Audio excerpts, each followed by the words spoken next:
Ce matin, le titre de mon message, c'est « Itaï, un exemple de détermination dans les temps difficiles ». Et j'ai choisi cette histoire non pas par hasard, mais suite aux échanges qu'on a eus dimanche dernier dans les groupes de maison. Je vous rappelle, on a partagé sur la lassitude et sur les difficultés, les épreuves, sur la souffrance et sur comment le découragement et la lassitude nous affectent et qu'est-ce qui en est bien souvent l'origine. Et j'ai appelé les différents responsables des groupes, savoir un peu ce qui est ressorti. Et c'est très intéressant de voir que c'est la même chose qui est ressortie dans tous les groupes. Et ce qui est bien souvent l'origine du découragement et de la lassitude dans nos vies, c'est le non-exaucement des prières face aux souffrances et aux difficultés qu'on peut endurer. Vous êtes d'accord avec ça ? Je crois que c'est vraiment quelque chose qu'on retrouve, tu peux baisser un peu le micro s'il te plaît, qu'on retrouve partout et dans toutes nos vies à chacun, parce que c'est vraiment un sujet qui est difficile. Lorsque on fait face à la difficulté, qu'on se prend des murs et qui reste, et qu'on prie et qu'on sait que la parole de Dieu nous dit qu'il nous délivre de l'épreuve, mais que l'épreuve, elle est là encore et encore et encore et que rien ne bouge. Et j'aimerais, avant qu'on entre dans le sujet, vous rappeler une chose et vous dire une chose. C'est que si on est là aujourd'hui, tous ici là, si on est là aujourd'hui, c'est pas que notre consécration n'ait jamais vacillé, parce que je pense qu'on peut tous dire que notre consécration a vacillé, mais c'est parce qu'au détriment de l'épreuve, notre engagement avec Dieu, il a survécu jusqu'à maintenant. Et vous savez, il faut vraiment se dire une chose, et il faut arrêter de se culpabiliser quand des fois on est dans l'épreuve, on est dans la difficulté et on ne se sent pas bien. C'est normal que notre consécration elle vacille. Vous lisez la Bible, elle est remplie d'hommes et de femmes dont la consécration a vacillé. Par contre, la plupart ont une chose en commun, c'est que leur engagement pour Dieu a tenu. Et si vous êtes là aujourd'hui, si moi je me tiens là aujourd'hui, je peux le dire, c'est pas que ma consécration a jamais vacillé, mais j'ai jamais lâché mon engagement avec Dieu. Et si vous êtes là aujourd'hui, vous pouvez vous encourager en vous disant cela. Si vous êtes là aujourd'hui, c'est que vous avez tenu votre engagement avec Dieu. Un jour, vous avez choisi de suivre le Seigneur et vous êtes là aujourd'hui, c'est que vous avez tenu votre engagement. Il ne faut pas qu'on se culpabilise quand on est en bas de la vague, qu'on est dans la difficulté, parce que notre engagement avec Dieu est toujours là. Et notre vie, elle peut prendre des directions bien différentes vis-à-vis de nos convictions, vis-à-vis de nos désirs, vis-à-vis de nos choix. Mais si nos priorités sont centrées sur Jésus, alors on va pouvoir tenir bon jusqu'au bout. Alors on recevra la récompense. Et on sait que la plus belle récompense qui nous attend, c'est l'éternité avec notre Sauveur, avec notre Seigneur. Et nos vies sont dans sa main. Et ça, il ne faut jamais qu'on l'oublie. Nos vies sont dans la main du Seigneur. Et qu'on se souvienne de ça en tout temps. Ok ? Alors, on va regarder ce matin à l'histoire d'Itaï. Alors, j'espère que vous avez vos Bibles. Et on va voir que Itaï, c'est un homme qui n'est pas très connu. On n'entend pas bien souvent parler de lui. Mais le peu qui nous est dit, il est un exemple pour nous au travers de la manière dont il a triomphé du découragement, dans la manière dont il a triomphé dans des temps sombres et dans des temps qui sont sans espoir. On va aller dans 2 Samuel au chapitre 15 et on va lire des versets 12 à 22.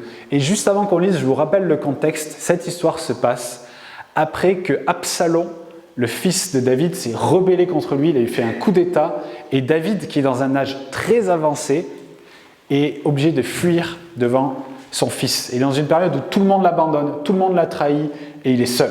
Ok ? Il nous est dit ceci au verset 12.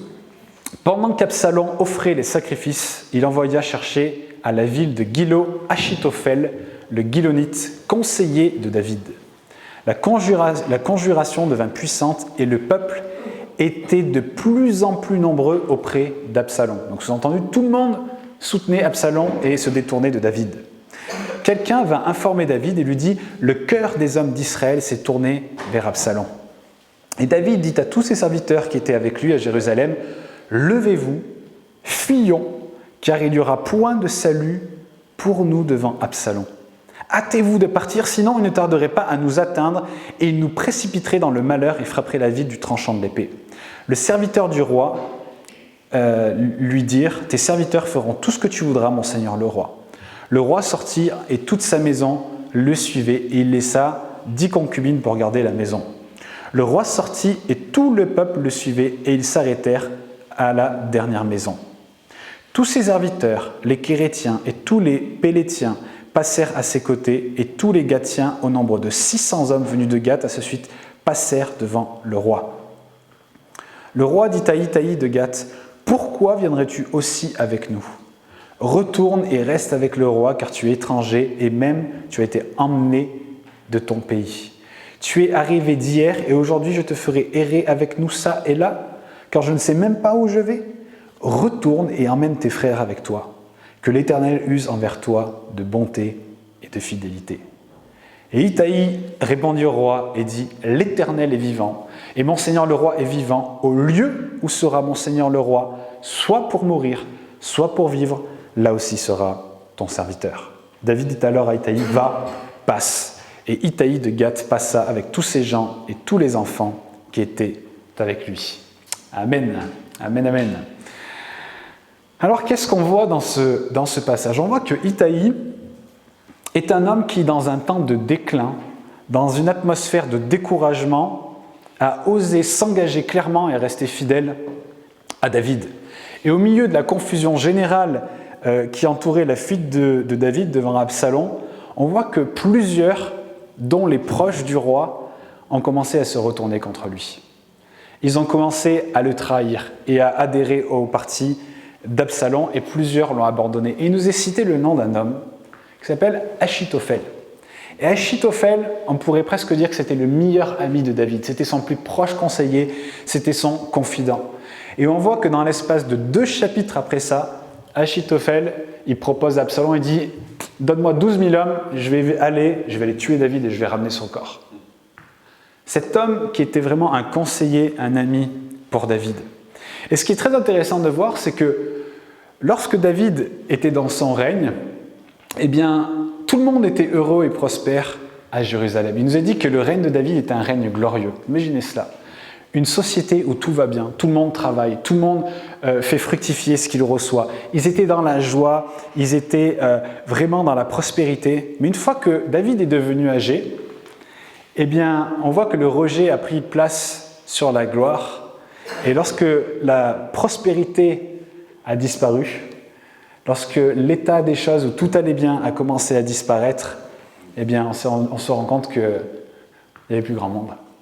Et les gens ont commencé à se retourner contre David. Et vous savez, lorsque la prospérité est présente, c'est facile d'être fidèle. C'est facile de suivre notre roi.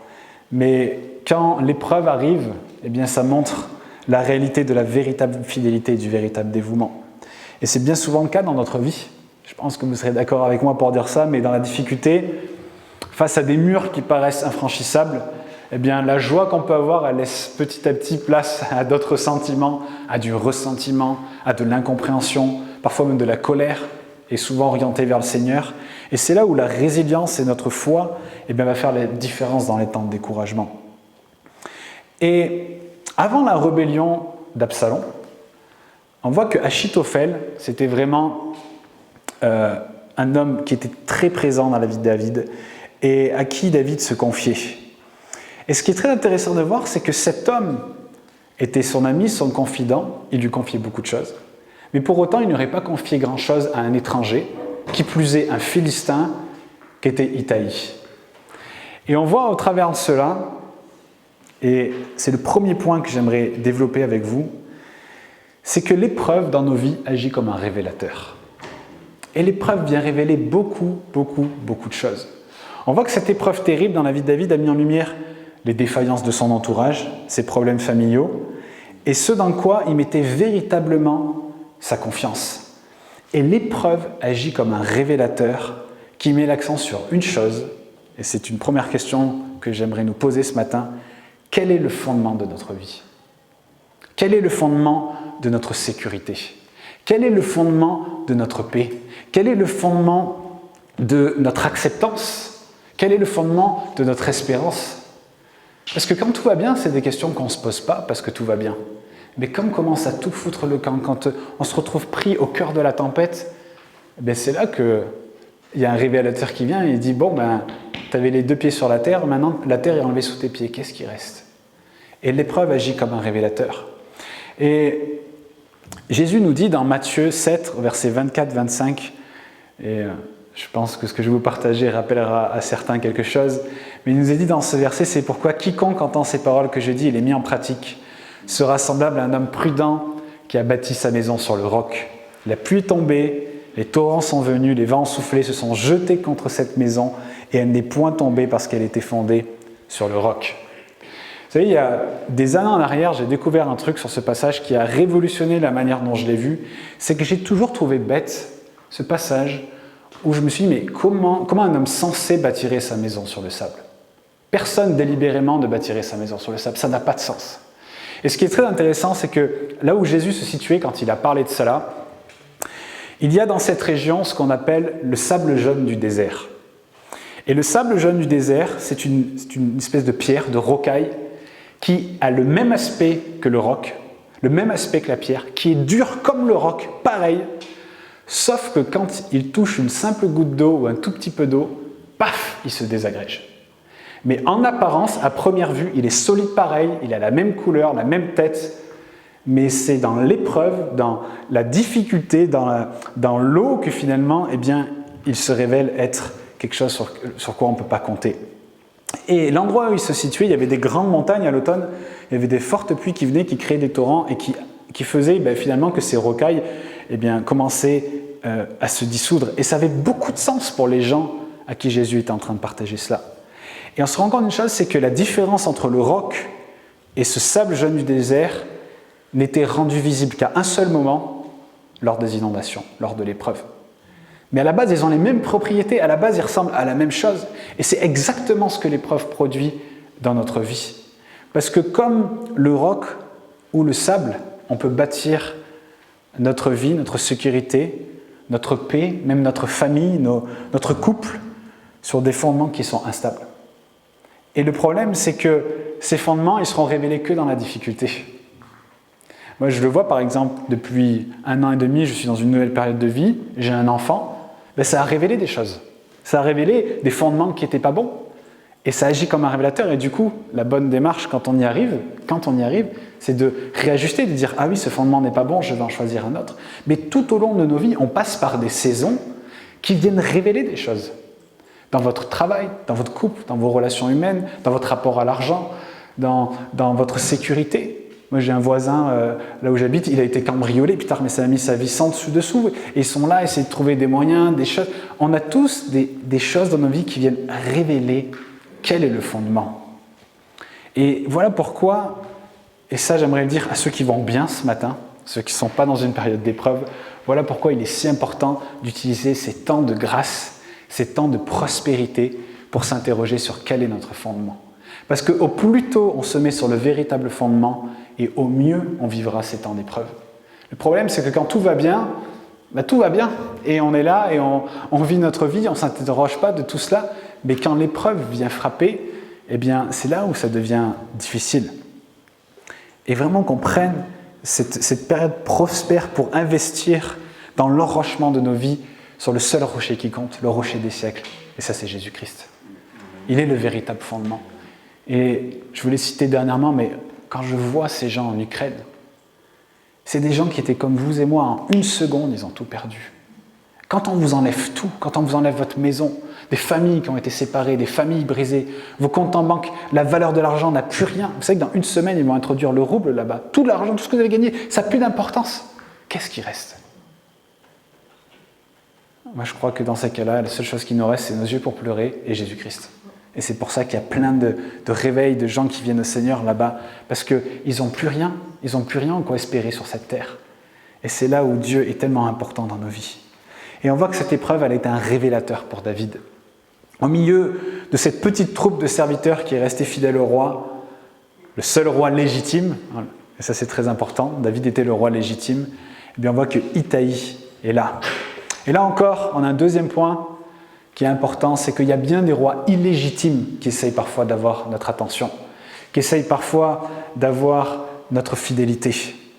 Et qu'on se souvienne d'une chose, c'est qu'on a un adversaire qui s'appelle le diable, et la Bible nous dit qu'il rôde comme un lion rugissant, cherchant qui il dévorera. Il faut se dire une chose, c'est qu'on a un ennemi qui est sans pitié. Des fois, on minimise cela, mais on a un ennemi qui rôde et il va attendre. Vous savez que le lion, c'est ce qu'il fait, hein, il rôde, et il attend le moment opportun et paf, il frappe. Et c'est souvent quand on va dans l'épreuve que ce lion rugissant qui rôde, il va intervenir, il est sans pitié, il va essayer de nous faire chavirer. Et voilà pourquoi il est important de s'attarder sur le premier partie de ce verset qui nous dit « Veillez et priez ». Et veillez, priez, et quand tout va bien, et veillez, priez aussi quand tout va mal, parce qu'il prend plaisir, et là vous allez voir, ça va faire écho, je pense, si vous êtes dans l'épreuve, le diable prend plaisir à discréditer le véritable roi. C'est pour ça qu'il y a toutes sortes de pensées qui nous viennent vis-à-vis de Dieu dans l'épreuve, toutes sortes de mensonges pour nous présenter des rois qui sont factices, des pensées qui vont nous dire « mais ce roi que tu sers, c'est pas le bon roi, il n'est pas juste ». En disant que Dieu ne nous aime pas, qu'il nous a abandonnés, que Dieu nous punit pour des péchés, qu'il ne veut pas notre bien, ou que notre situation ne changera jamais. Ça, c'est ce que fait le diable dans ces moments-là. Il discrédite le véritable roi auquel nous nous sommes engagés et il vient nous en présenter d'autres. Et d'autres qui sont, parfois, on est tellement désespérés qu'on se tourne vers d'autres rois. Et encore une fois, si on est là ce matin, c'est qu'on a choisi notre roi des rois, le véritable roi des rois, qu'on lui a prêté allégeance. Ouais, j'aime bien dire ça, quand je me suis fait baptiser, c'est comme si j'ai prêté allégeance au Seigneur. C'est mon roi, je le suivrai, comme Itaï, jusqu'à la vie, à la mort, que ce soit vraiment notre prière.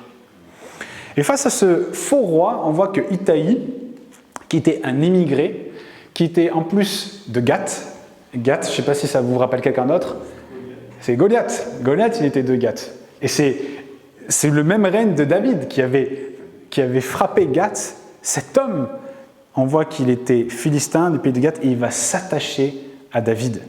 Et on voit qu'il va suivre David sur un chemin d'exil et vers un avenir incertain.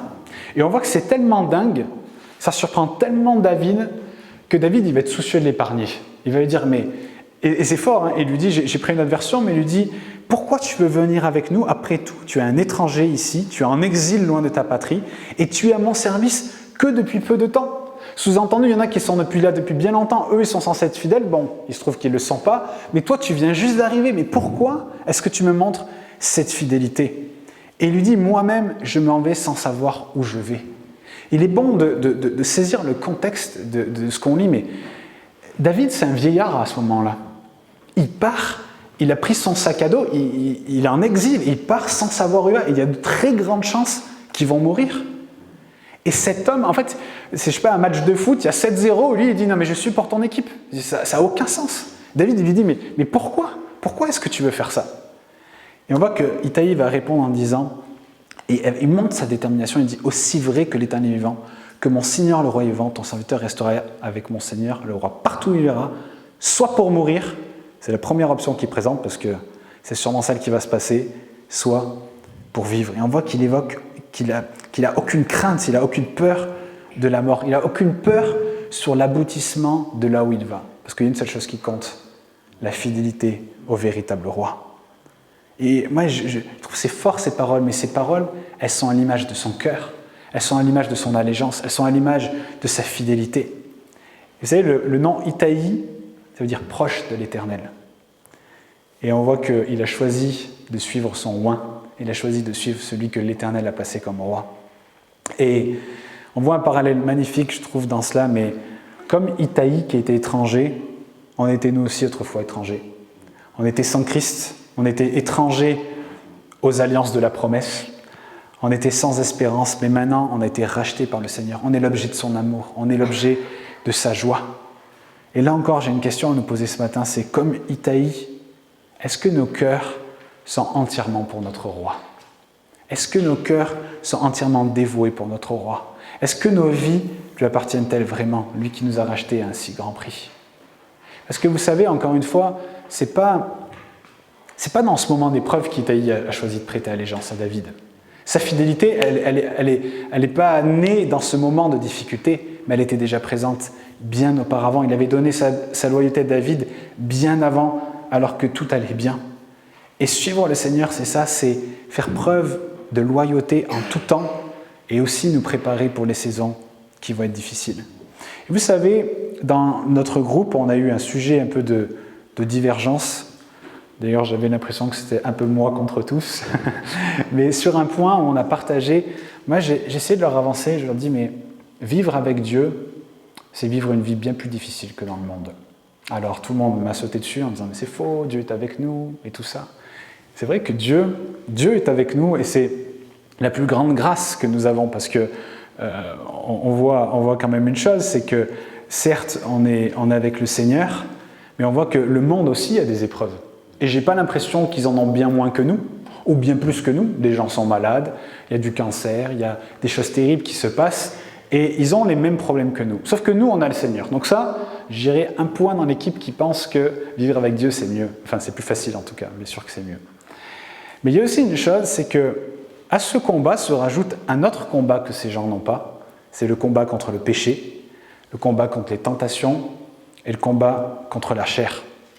Et suivre le Seigneur, à mon sens, c'est un sacrifice d'une manière de vivre plus facile. C'est le sacrifice d'une vie où finalement les pulsions, les péchés, le pouvoir, les richesses, elles ont tous les droits.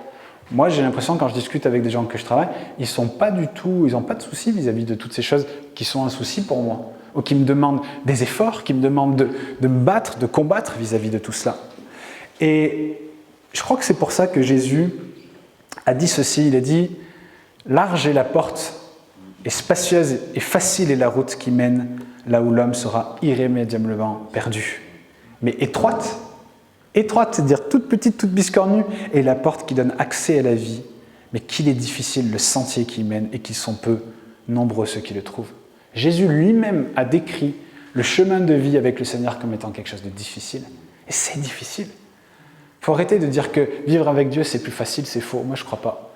On a la grâce d'avoir Dieu dans nos vies, mais on fait face à des tentations et des difficultés que le monde n'a pas à faire face parce qu'ils les embrassent et ils y vont la bouche grande ouverte.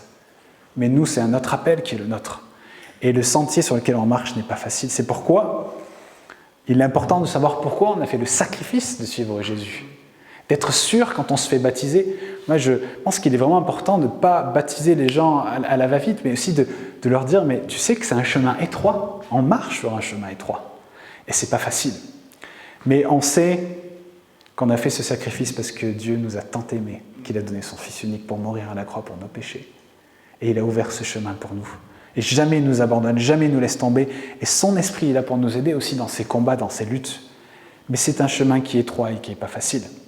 Et comme Itaïe, eh bien, qu'on ne se relâche pas dans l'épreuve, qu'on reste attaché au seul vrai roi sans nous laisser abattre par les vents contraires, ou nous faire séduire par les rois de ce monde. Vous savez, quand je discute avec plusieurs d'entre vous des épreuves que vous pouvez vivre, des difficultés présentes, et quand je vois moi-même ma propre vie dans l'épreuve, on a toujours les mêmes choses, on ne comprend pas. Et on a presque parfois du ressentiment envers le Seigneur. Puis des fois, après on a la foi, on dit non, mais c'est bon, ça va aller, et on met notre foi en action, puis on retombe parce qu'on ne voit pas l'exaucement. Mais il y a quand même une chose, c'est que il y a toujours autre chose qui nous est proposée. Il y a toujours une autre option qui nous est proposée. Il y a toujours un autre chemin qui nous est proposé. Et le diable, il est là, il propose toujours d'autres voies, d'autres chemins.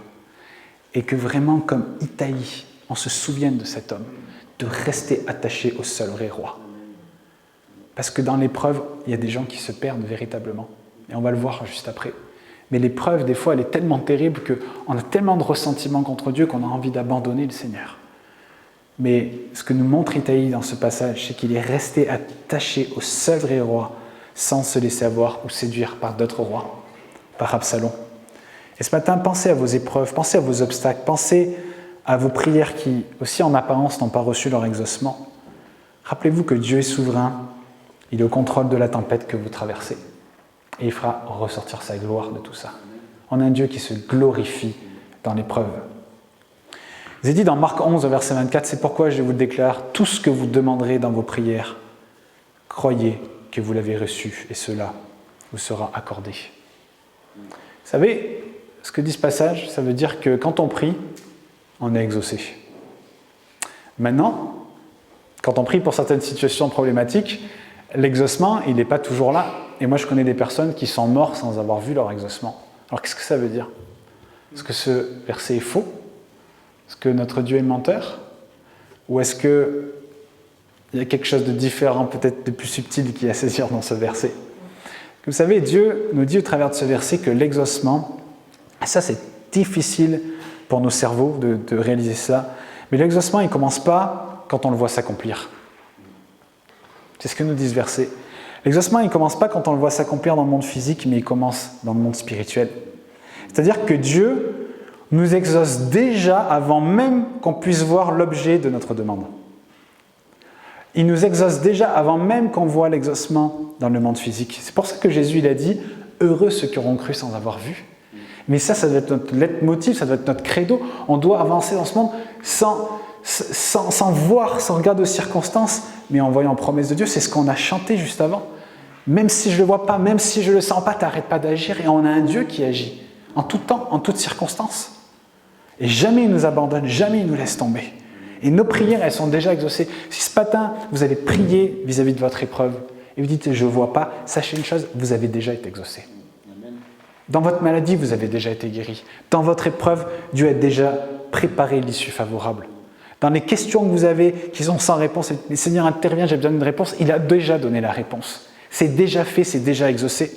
Simplement, ce n'est pas encore arrivé dans le monde physique, dans le monde palpable qui est autour de nous. Et le fait que notre prière est déjà exaucée, c'est quelque chose qu'il faut proclamer, et c'est aussi se dire, mais qu'on soit dans une attitude de louange. Des fois, c'est dur, mais dans l'épreuve, comment je peux être dans une attitude de joie et de louange? Eh bien, en voici une. On a déjà été exaucé. Et il y a toutes sortes de choses qui font que des fois nos prières sont retardées. Je pense à, rappelez-vous, dans Daniel 10, qui a jeûné pendant 21 jours, non-stop. Et il priait, il disait « Seigneur, Seigneur, je veux une réponse ». Et qu'est-ce qu'il nous a dit?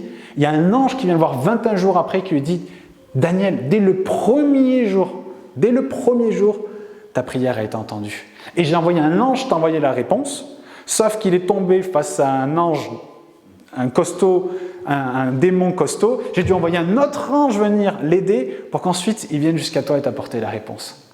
Dès le premier instant où il s'est mis à prier, il a vu sa réponse. Mais il y a des batailles dans les lieux célestes. Il y a des choses qu'on ne réalise pas. Vous savez, je pense à ce témoignage, mais il y a des années en arrière, dans 2010, lorsque j'étais en Afrique, il y avait une fille, une Coréenne, et sa mère avait attrapé un cancer, diagnostiqué cancer lourd, je ne sais plus, il y a des phases, mais en tout cas, phase bien avancée. Et on a choisi de prier 24 heures sur 24 pendant 3 jours pour elle. Et on était fatigué, et puis bon, la prière, moi c'était quelque chose qui à l'époque m'était très difficile, je m'endormais rapidement. Et je me souviendrai toute ma vie de ce moment. C'était un début d'après-midi, dans le fin de matinée, et c'était à moi de prier, et j'avais pas trop le goût, et j'ai mis mes écouteurs, j'ai mis de la louange. Puis bon, j'ai prié, j'ai dit Seigneur, voilà, je te prie pour cette dame, machin, et tout. Et puis je me suis endormi. Et j'étais là, allongé sur un canapé, il y avait des personnes qui étaient à 3-4 mètres de moi. Et j'ai senti 2 mains qui sont venues sur mes épaules et paf, qui m'ont secoué, mais comme un coup de fouet, quoi. Et vous savez, ce truc où on se réveille, là, et hop, je me suis réveillé, j'ai dit, mais qu'est-ce que c'est et tout? Et je dis rien, j'ai dit, mais qu'est-ce que vous foutez? Rien, ben, on fait rien, qu'est-ce qui t'arrive? Je dis, mais c'est vous qui m'avez réveillé, tout. Il dit, pas du tout. Et là, je me suis assis et j'ai entendu, dans mon esprit, mais d'une manière très forte, le Seigneur qui me disait, mais il ne faut pas que tu t'endormes, mais il faut que tu pries pour que je relâche des anges dans la bataille. C'est-à-dire que Dieu me demandait à moi de prier pour que lui relâche des anges dans la bataille, parce qu'il y avait un combat qui avait lieu. Et je ne savais même pas que c'était quelque chose de possible, et j'ai prié, j'ai partagé cette parole, on a prié dans ce sens. Et je crois que c'était dans la fin de semaine qui a suivi, on a reçu un mail de sa maman, et elle avait refait des analyses, et il n'y avait plus aucune trace de cancer. Amen. Totalement guéri. Amen. On a un Dieu qui est grand, et il y a des fois on ne comprend pas. Et je pense qu'on ne comprend pas ce qui se passe dans ce monde invisible, on ne comprend pas toutes ces batailles, toutes les choses qui se passent, mais il y a véritablement des choses qui se passent. Et on a un rôle à jouer, Dieu nous a fait participants, il a fait de nous des intercesseurs, on a un rôle à prendre. Et dans l'épreuve, qu'on se souvienne de ça, on a un ennemi qui est sans pitié. Vous savez, il ne faut pas qu'on oublie une chose, le diable, il a 3 objectifs. Il veut nous tuer, c'est-à-dire qu'on a un meurtrier qui court derrière nous tout le temps, qui veut s'en prendre à notre vie, c'est pas de la blague, il veut nous tuer, il veut nous détruire, et il veut nous voler. C'est les 3 choses. Le matin, le diable il se lève et dit « Bon, tiens, qui c'est que je vais pouvoir détruire, voler, tuer aujourd'hui ?» Et il y a votre tronche en face de lui. Parce qu'on est son tableau de chasse, on a un ennemi, il est sans pitié. C'est pour ça qu'il faut qu'on prenne les armes du croyant. On a des armes, on a la prière, on a les frères et sœurs, on a l'Église, on a Jésus-Christ, le nom de Jésus qui est au-dessus de tout nom. Et ça, c'est quelque chose qui doit être présent dans notre quotidien parce que c'est du sérieux. C'est vraiment du sérieux. Et Itaï, il avait conscience de tout cela. Il était rempli de foi pour son roi et il était prêt à tout pour aller avec son roi. Rempli d'assurance, rempli de foi. Et il nous a dit qu'il a accompagné, il nous dit qu'il y avait une partie du peuple qui est venu avec David et à la dernière maison, ils ont arrêté, ils sont repartis. Mais lui, il a continué. Il nous a dit qu'il a passé au-delà du Cédron et il nous a fait une mention très importante. Et là, je vais ouvrir une parenthèse. C'est qu'il nous a dit qu'il n'était pas seul. Il nous a dit qu'il y avait 600 hommes avec lui. Et écoutez bien, avec ces 600 hommes, il y avait leurs femmes et il y avait leurs enfants. Est-ce que vous voyez une seule seconde prendre votre femme, vos enfants, quitter l'endroit où vous habitez pour aller suivre un homme qui est en disgrâce, qui est en exil, qui a été rejeté et qui a 99,9% de chances qu'on va le tuer? Imaginez la foi de cet homme. Pour que les gens, en voyant sa foi, ils ont envie d'y aller avec lui et d'aller à fond pour l'équipe perdante en allant jusqu'au bout en exil. Et on parle d'un chemin d'exil. L'exil, c'est l'exil. Ils étaient rejetés, ils étaient discrédités, tout le monde en voulait à leur vie. Et on voit que Itaï ne s'est pas laissé envahir par l'inquiétude, il ne s'est pas laissé envahir par le doute, et il était confiant dans le fait que son roi, le véritable roi, il serait rétabli. Et il a avancé, lui et toutes les familles avec lui par la foi, là où finalement la prudence des hommes aurait dit stop, et là où la sagesse humaine, elle aurait été une entrave à cette foi-là.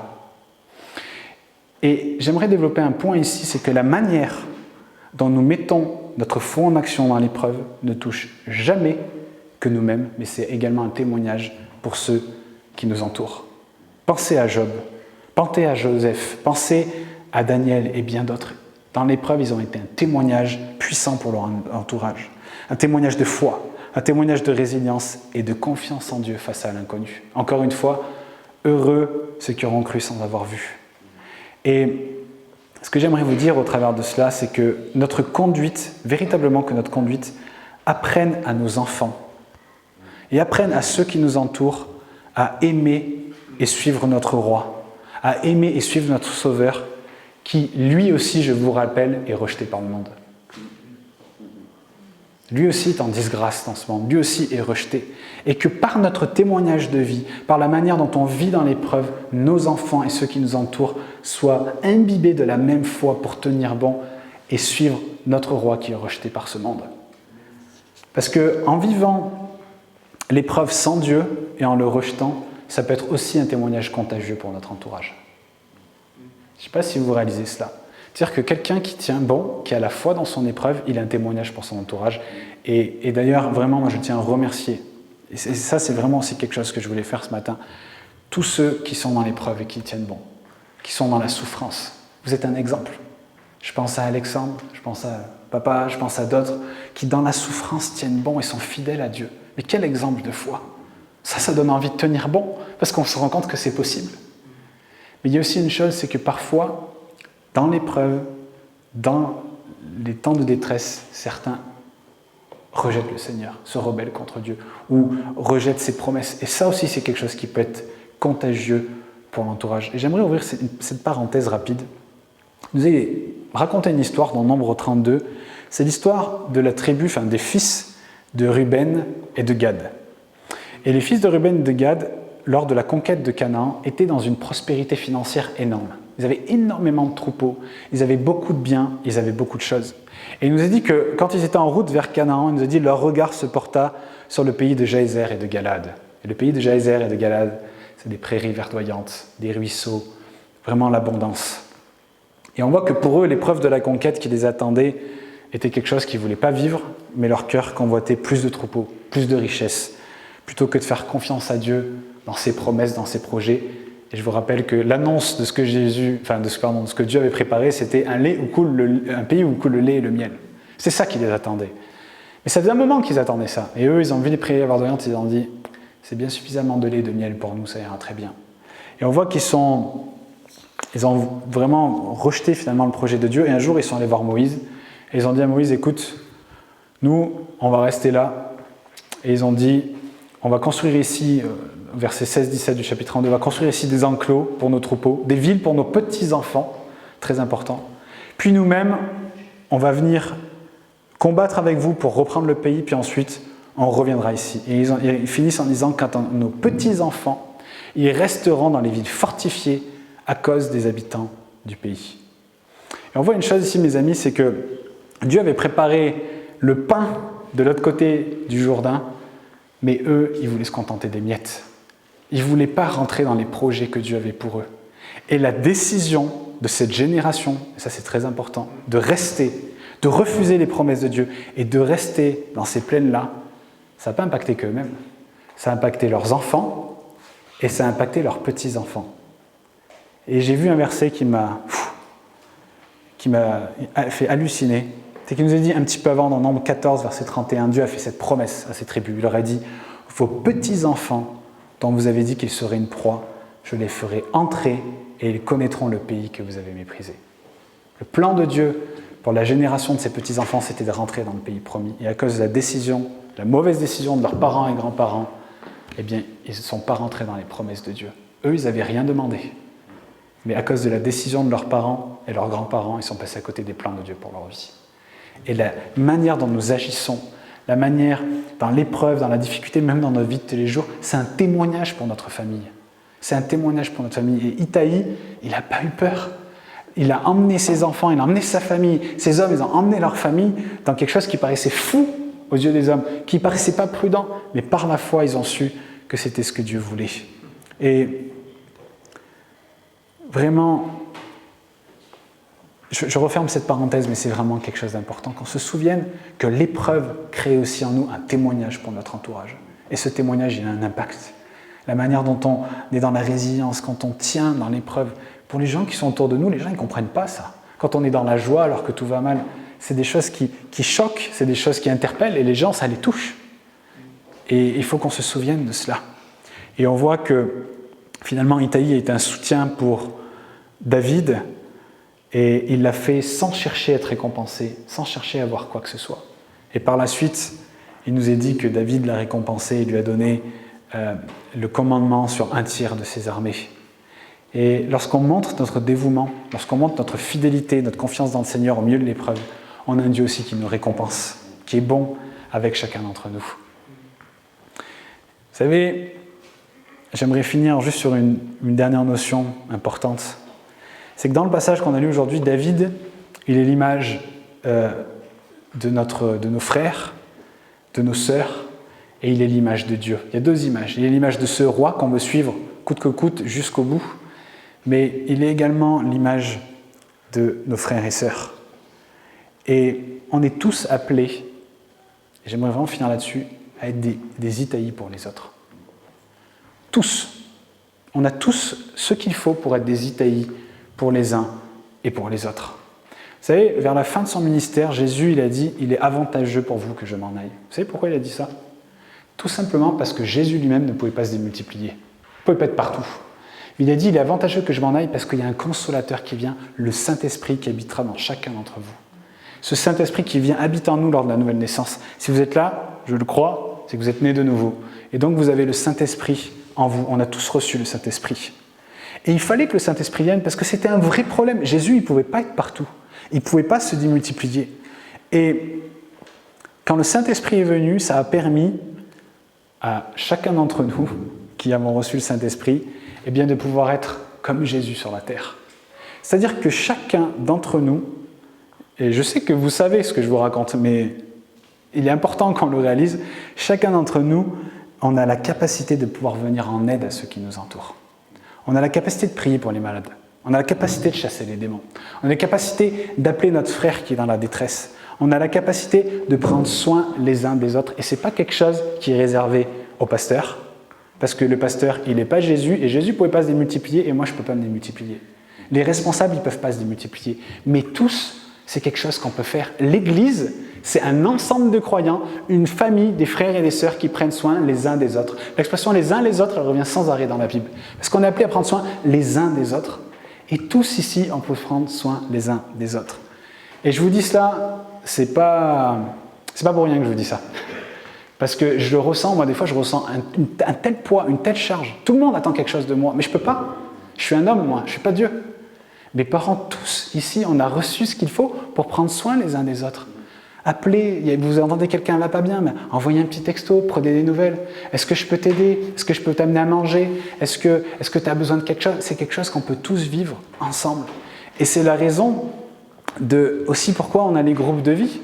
Vous savez, on a mis en place ces groupes de vie parce que ça nous permet d'avoir une intimité, d'avoir des échanges, de pouvoir être là et de compter les uns sur les autres. Parce que l'Église, elle grandit et ça devient compliqué maintenant de tous se voir, de tous passer du temps ensemble, de prendre soin de tous les uns des autres. C'est pour ça qu'il y a les groupes de vie. Que vraiment on prenne partie de cela. Vous êtes avec moi là ou pas?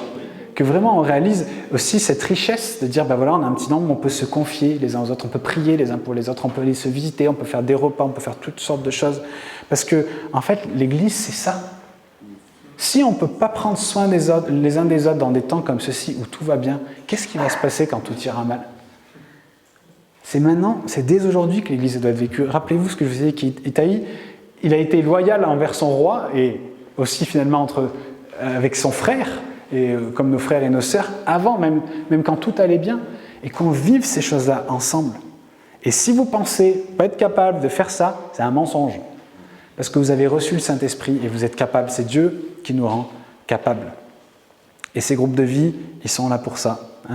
Des groupes relationnels plus intimes, où on peut faire connaître nos besoins, où on peut prier les uns pour les autres. Parce que l'Église grandit et c'est vraiment quelque chose qu'il nous faut réaliser.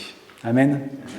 Donc c'est vraiment important et qu'on soit vraiment attentif à cela. Et puis une autre chose, attendez pas de tomber en dépression totale ou de tomber au fin fond du ravin de la loose pour dire que vous avez un problème. Quand ça ne va pas, vous appelez, vous dites voilà, ça ne va pas, j'aurais besoin qu'on prie pour moi. Et vous faites ça dans vos groupes de vie. Et le Seigneur, on sait qu'il répond aux prières, alors qu'on le fasse, qu'on vive ces choses-là. Amen. Ok, j'aimerais juste conclure en vous rappelant un peu ce qu'on a vu ce matin. Comment agit l'épreuve dans notre vie? Elle est un révélateur, elle met en lumière les choses. Quel est le fondement de notre vie? Quel est le fondement de notre sécurité, de notre paix, de nos relations? L'épreuve nous amène à bâtir nos vies sur le véritable fondement, sur le roc, Jésus-Christ. Elle nous rappelle que l'exaucement ne commence pas quand on voit s'accomplir les choses dans le monde physique, mais elle commence dans le monde spirituel. L'épreuve nous amène à chérir les saisons propices et prospères. Et ça aussi, c'est quelque chose d'important. Quand on ne va pas bien, on se rend compte que c'est bien d'aller bien. Amen.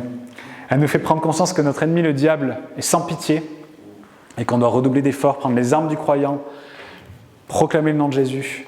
L'épreuve nous rappelle qu'on a fait le choix de suivre Jésus jusqu'au bout par la porte étroite et que c'est vrai, ce chemin il est étroit, il n'est pas facile, mais que Dieu est là à nos côtés. Et elle nous rappelle que l'épreuve produit en nous un témoignage pour notre entourage, un témoignage puissant où le Seigneur peut se glorifier dans nos vies. Et j'aimerais terminer sur l'épreuve produit aussi une récompense éternelle. Vous savez qu'il est dit dans la parole « Heureux est l'homme qui demeure ferme dans l'épreuve, car après avoir prouvé sa fermeté, il recevra la couronne de la victoire, la vie éternelle que Dieu a promise à ceux qui l'aiment. » Un Dieu qui est bon, qui nous récompense aussi dans notre fidélité. Amen.